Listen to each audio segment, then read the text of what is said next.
안녕하세요.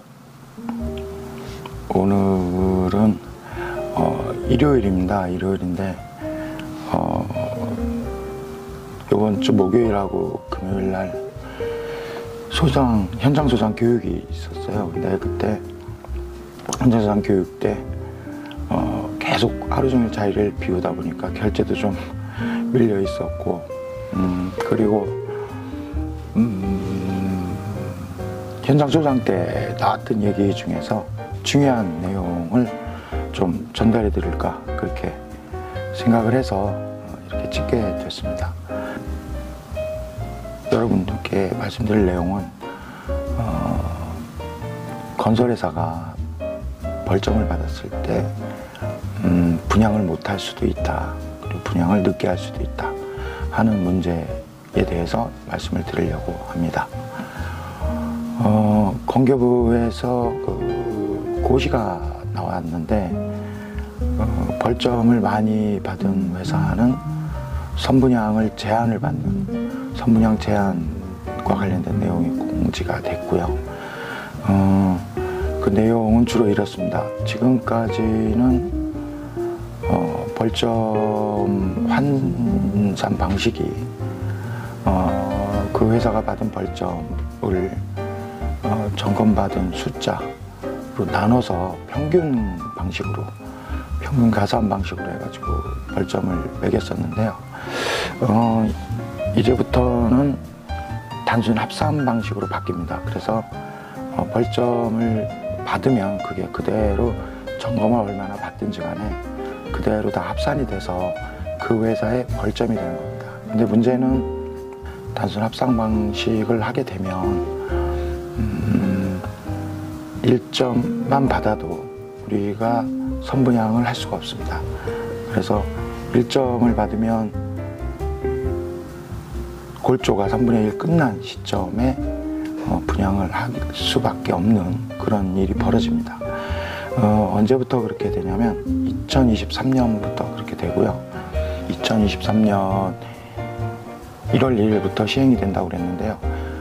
보통 이제 벌점을 산정을 할 때 그 전해년도 2개년이죠. 2개년에 받은 벌점을 기준으로 해서 그 다음 벌점을 산정을 합니다. 그러니까 2021년과 2022년에 받은 벌점으로 2023년 1월 1일 초에 그 벌점을 평가를 하게 되고요. 만약에 2021년과 2022년에 벌점을 받게 되면 2023년 1월 1일부터 우리가 선분양을 할 수 없는 그런 상황이 발생될 수가 있습니다. 통상적으로 이제 1점을 받으면 골조의 3분의 1 이상 돼야 분양을 할 수가 있고요.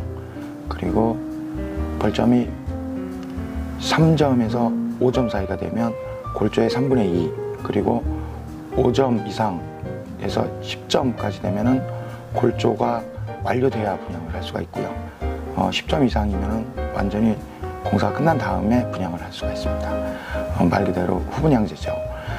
이게 굉장히 좀 어려운 문제고 심각한 문제입니다. 그래서 그 현장 수가 많은 회사들, 큰 회사들 같은 경우에는 몇 개 현장만 벌점을 받아도 1점씩만 받아도 그 합계 점수가 굉장히 높기 때문에 선분양을 할 수 없는 상황이 돼버린 거죠.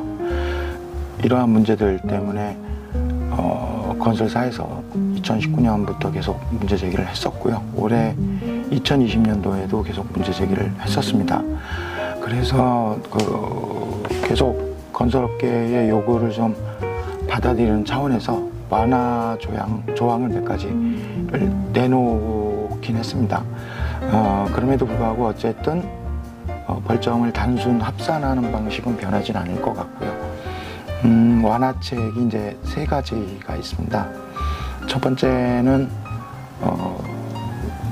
그 해당되는 회사의 전체 현장에서 중대재해, 사망사고라고 볼 수도 있는데 중대재해가 단 한 건도 발생이 안 되면 반기 동안 발생이 안 되면 그 다음 반기 넘어갈 때 벌점을 20%를 감면해 줍니다. 그래서 0.8을 곱하게 돼 있고요.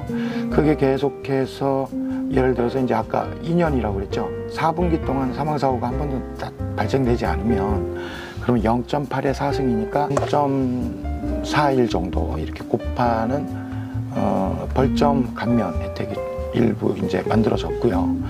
그리고 또 하나는 점검수가 10개 이상 되는 점검수, 그러니까 전체 한 회사에서 그 받는 점검수가 10번 이상 받게 되면은 그 해당되는 그 10개 이상 되는 현장들 중에서 벌점을 받지 않은 현장들이 많으면 많을수록 거기에 대한 또 인센티브를 95%, 90%, 85% 이런 식으로 해가지고 주도록 하는 완화 방안을 공지를 했고요. 그리고 이제 하나 더 말씀드리면 이제 벌점을 받게 되면 그 벌점에 대해서 이건 부당하다, 이건 잘못됐다라고 이의를 제기할 수 있는 벌점심의위원회라는 제도가 새로 생겼습니다. 그래서 외부인으로 구성되었고요.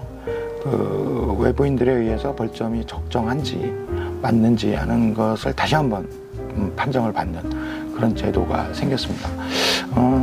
뭐 대충 뭐 한 3가지 정도 완화책이 있긴 하나 어쨌든 처음 말씀드린 그 벌점을 합산 벌점을 점검수로 나누는 지금의 방식은 없어질 것 같습니다. 없어질 것 같고요. 모든 현장에서 받는 저 벌점들을 단순히 합산을 해가지고 합산을 해서 그 점수에 해당되는 1점 이상이라도 받게 되면 이제 선분양을 제한을 받는 그런 일이 2023년 초부터 시작이 될 것 같습니다. 여러분들께 한 가지 부탁을 드리고 싶은 게 있는데 뭐냐면 이 벌점을 받지 않기 위해서는 여러 가지를 해야 됩니다. 뭐 첫 번째 서류도 잘 챙겨야 되고요. 그리고 현장의 품질 관리도 철저히 해야 되고요. 현장 소장님들 교육 때 말씀을 드렸습니다만은 현장 소장님들 혼자 할 수 있는 일은 아니고요. 우리 현장에 계신 우리 그 대림건설 직원분들도 함께 벌점을 받지 않도록 그렇게 함께 노력하셨으면 좋겠습니다. 고생들 많으신데요. 좀 더 힘내주시고 저희들도 여러분들 편에 서서 좀 도와드릴 수 있는 방법이 뭔가 고민을 할 수 있도록 하겠습니다. 네, 오늘은 선분양 제한 제도에 대한 내용을 설명을 드렸습니다. 예, 안녕히 계십시오.